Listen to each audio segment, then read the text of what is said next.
আসসালামু আলাইকুম ওয়া রাহমাতুল্লাহি ওয়া বারাকাতুহু। আমরা বর্তমানে আছি আমি এক নতুন উদ্যোক্তা ভাইয়ের জমিতে। ভাইয়ের নাম হইছে তুষার।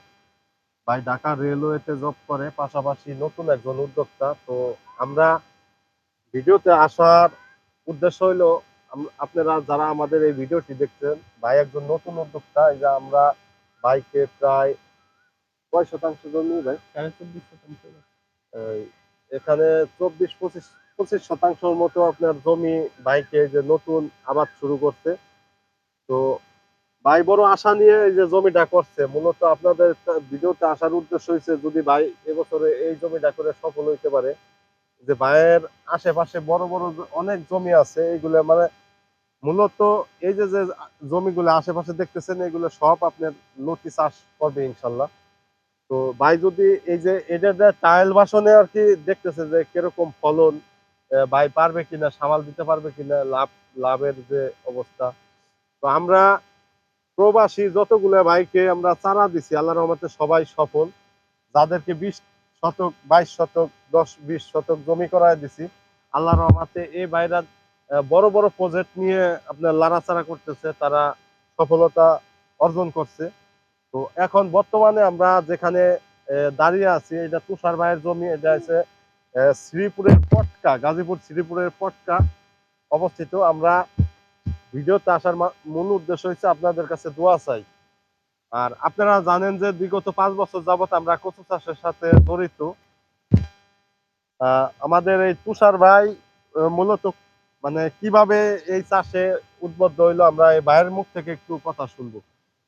আচ্ছা তুষার ভাই, আপনার দর্শকদের উদ্দেশ্যে বলেন যে আপনি অনেক চাষবাস তো আছে, মানে এগুলো রাই আপনি কচু চাষে মানে কিভাবে উদ্বুদ্ধ হইলেন, কিংবা এখন চাষবাস করতেছেন, কি কি হালত, মানে কি অবস্থা, এই সম্বন্ধে যদি একটু দর্শকদের সামনে বলতেন যে কি অবস্থা আছে, আহ, কিরকম লাগতেছে এই চাষবাস, এই সম্বন্ধে একটু যদি বলতেন। আসসালামু আলাইকুম। আমি আফজাল হোসেন তুষার, গ্রাম পটকা, থানা শ্রীপুর, জেলা গাজীপুর থেকে বলছি। আমি আসলে এই উদ্যোগটা নিয়েছি জবের পাশাপাশি ক্ষুদ্র একটা উদ্যোগ। ইউটিউবে দেখেছি যে আহ, লতিরাজ বাড়িওয়ার অনেক লাভজনক একটা ফসল। ইউটিউবে বিভিন্ন চ্যানেল দেখে আমি এই উদ্যোগটা নিয়েছি। পাশাপাশি আমার একটা হুজুর ছিল, ওনার মাধ্যমে আপনার সাথে পরিচয় হয়। সেই পরিচয়ের মাধ্যমে আপনার কাছে বারবার ফোন দেওয়া। আপনি আসলেন, জমি দেখলেন, তারপর হচ্ছে চারা পাঠালেন কুরিয়ারে, তো এবং মাঝে মধ্যে আইসা আমার ভিজিট করে যান। কখন কি লাগে সব আপডেট দেন। ওই অনুযায়ী আর কি আগায় যাচ্ছি। ভাই এই যে আপনি তো আমাদের অসংখ্য ভিডিও দেখছেন, এই যে আমরা মূলত চাষবাসের পাশাপাশি এই বছরে কোনো উদ্যোক্তার জমিতে যাইতে কি জন্য ভয় পাই, আমি একটা মানে ছোট একটা বিষয় নিয়ে শেয়ার করি। আমার আহ, সিরাজগঞ্জে এক ভাই আছে, ১০০ শতাংশ জমি করছে, উনি অনেক সফল। আমরা চেষ্টা করছি ঈদের পরে, ২-৩ দিন পরে আমরা এই যে আমার কৃষকের বন্ধু রুবেল মিয়া ইউটিউব চ্যানেলে ফরিদপুরের এক ভাই ৬০ শতাংশ জমি চাষ করার পরে উনি একজন বিদেশ প্রবাসী। উনি প্রাথমিক অবস্থায় গত বছর আমরা ৬০ শতাংশ জমি করাই দিছিলাম ওই উদ্যোক্তা ভাইকে। আমরা আপনাদের সামনে যতটুকু চেষ্টা করছি ভাঙ্গাচোরা মোবাইল দিয়ে ভিডিওর মাধ্যমে তুলে ধরার জন্য। ৬০ শতাংশ জমি থেকে ওই ভাই ৭ লাখ টাকার মতো ইনকাম করছে, ওনার প্রফিট আইছে। তো এই কারণে এবার প্রায় ১৫০ শতাংশের মতো জমি চাষ করছে। আমরা ভাইকে লতিরাজের পাশাপাশি কার্ডের জন্য কিছু জাত দিচ্ছি। তো এরকম আরো কিছু উদ্যোক্তা ভাইয়েরা আছে, যেরকম সিরাজগঞ্জ, উল্লাপাড়া, তারপরে আপনার কড্ডা, ওই জায়গায় এক ভাই আছে ১০০ শতাংশ জমিতে, উনি ভালো প্রফিট করতেছে। তো এই বছর আমি আমি গত বছরে সিলেট, আহ, তারপরে নেত্রকোনা, অনেক বিভিন্ন জেলায় যায় প্রোগ্রাম করার চেষ্টা করছি, কৃষকদেরকে তুলে ধরার চেষ্টা করছি। তো আমাদের এই বছরে যেহেতু এরকম ভাবে বিভিন্ন জেলায় যাওয়া সম্ভব হইতেছে না, কি কারণে আপনাদের সাথে শেয়ার করি সেটা হচ্ছে এখন বর্তমানে মানুষের যান এবং মালের কোনো নিরাপত্তা নাই। আমাদের গত ঈদের আগে আমাদের এক কলিগ, মানে আমাদের এক ফ্রেন্ড সার্কেল, সে গাজীপুরে আহ, ইয়া করছে, তারে আপনার ওই ছিনতাইকারীরা আমাদের বাসার সামনে থেকে ধইরা সিএনজিতে করে নিয়ে তারে জায়গার উপরে পার মারছে। হাসপাতালে নিতে নিতে মারা গেছে। যার কারণে আমরা এই কারণে আমি বিশেষ করে বিভিন্ন জায়গায় আমরা আপনারা জানেন আমরা বিভিন্ন জায়গায় প্রজেক্ট মোজেক্ট করি, কিন্তু ওইভাবে বিভিন্ন জায়গায় যাই আমাদের প্রোগ্রাম করা।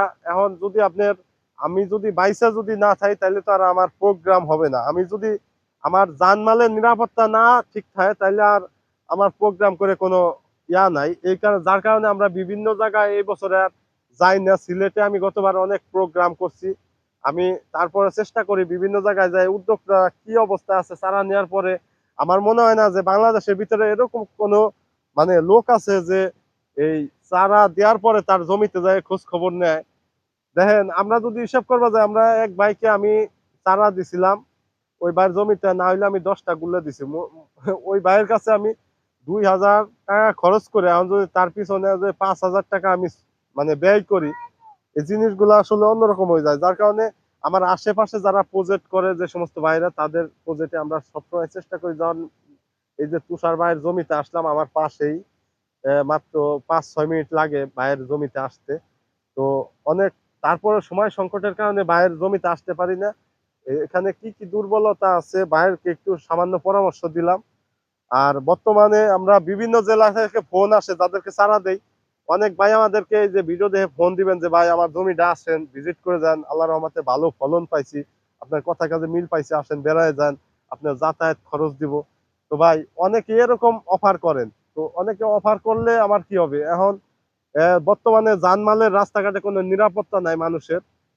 যেখানে সেখানে আপনার ছিনতাই, তারপরে আপনার খুন খারাপি বিভিন্ন ধরনের সমস্যার কারণে আমরা এই বছরে আসলে ওইভাবে আপনাদের প্রজেক্ট গুলো ভিজিট করা কিংবা ক্যামেরার মাধ্যমে তুলে ধরা পারতেছি না। অনেক ভাই বলতেছেন যে ভাই আপনার অনেক ভিডিও দেখি, ভিডিওর ভিতরে নাম্বার দেন না। কালকে এক ভাই ফোন দিছে বলতেছে ভিডিওর ভিতরে নাম্বার দেন না। আসলে আমাদের এই যে চারা বেচা বিক্রি এটা মূল উদ্দেশ্য না। আমাদের মূল উদ্দেশ্য আমরা প্রজেক্টে নিজেরা কাজ করি, পাশাপাশি দুই এক ভাই আছে, অনেক ভাই আছে যারা নতুন উদ্যোক্তা হিসেবে এই এই চাষবাস করতে চান, তাদের সাথে মূলত একটা সম্পর্ক তৈরি হয়, তারা চারা নিয়ে করে।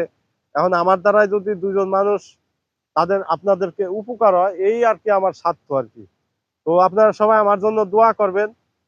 তো বেশি বেশি দোয়া করবেন। অনেক ভাই আমাকে ফোন করেন প্রজেক্টে যাওয়ার জন্য, যদি অনেকের জমি ভিজিট করতে পারি না, যাইতে পারি না। তো এই কারণে মূলত আপনাদের কাছে অত্যন্ত দুঃখ প্রকাশ করতেছি। আর আমি যে জমিতে আছি এটা তুষার ভাইয়ের নতুন একজন উদ্যোক্তার জমি। ভাই নতুন ভাবে শুরু করছে। তো অনেক ভাই বলেন যে ভাই লতি রাজ বাড়ি এক চাষের সময় কখন কিংবা কোন সময় চাষ করা যায়। এই যে জমি দেখতেছেন ভাইয়ের জমির বয়স 1 মাসই ধরা যায়, 1 মাস থেকে 2-3 দিন 3-4 দিন বেশি। তো ভাইয়ের প্রত্যেকটা গাছে আল্লাহর রহমতে এই যে লতি এসে পড়ছে। এখন এই যে লোক লাগাইছে জমিতে, পরিচর্যা করতেছে, এই যে ঘাস বাইছে, সার দিলে আল্লাহর রহমতে আশা করি 10-12 দিনের ভিতরে আপনার লতি আবার প্রত্যেকটা গাছে ইনশাল্লাহ লতি আইসা পড়ছে। অলরেডি লতির মাথা মুখ ফুটে পড়ছে। আবার ভাই চারা এই যে লাগানোর সময় যে ভুলটা করছে, এটা হচ্ছে চারাটা একটু বেশি গাইরে হেলাইছে আর কি। তো আপনাদের সাথে শেয়ার করলাম এই জিনিসটা। অনেক ভাই বলেন যে লতিরাজ চাষের সময় কখন। বাড়ি একটা আপনার 12 মাসের 12 মাসই চাষ করা যায়। এখন মূল সিজনে যদি আপনারা চাষ করেন, আপনাদের এই যে মূল সিজন হয়েছে নভেম্বর এবার ডিসেম্বর, আর এই যে এখন আষাঢ় মাস শুরু হবে, এখনো চাষ করতে পারবেন, এখনো ভালো একটা প্রফিট করতে পারবেন। কারণ পানি খরচটা আপনার কম লাগবে এখন যদি চাষ করেন। এতটুকু আপনাদের সাথে পরামর্শ। আর রোগ বালাই কীটনাশক সম্বন্ধে আপনাদের পরবর্তীতে একটা ভিডিও দেওয়ার চেষ্টা করব ইনশাল্লাহ। যাদের এই যে পাতায় লেদা পোকা আক্রমণ করে, এরা ইটি গোল্ড ভিট্টাকো আছে আর হলো নাইট্রো আছে, এগুলো দিয়ে আপনারা স্প্রে করবেন। সাথে প্রতি 16 লিটারে 1 টাকার একটা শ্যাম্পু দিলে ভালো হয়, কারণ কচু গাছ যেহেতু পিছলা জাতীয় ফসল। তো যাই হোক দর্শক বিন্দু, ভিডিওর ভিতরে আসলে এত কিছু তুলে ধরা সম্ভব হয় না। আমরা দেখতেছি এই যে 1 মাসের জমি তুষার ভাইয়ের পরিচর্যা হইতেছে।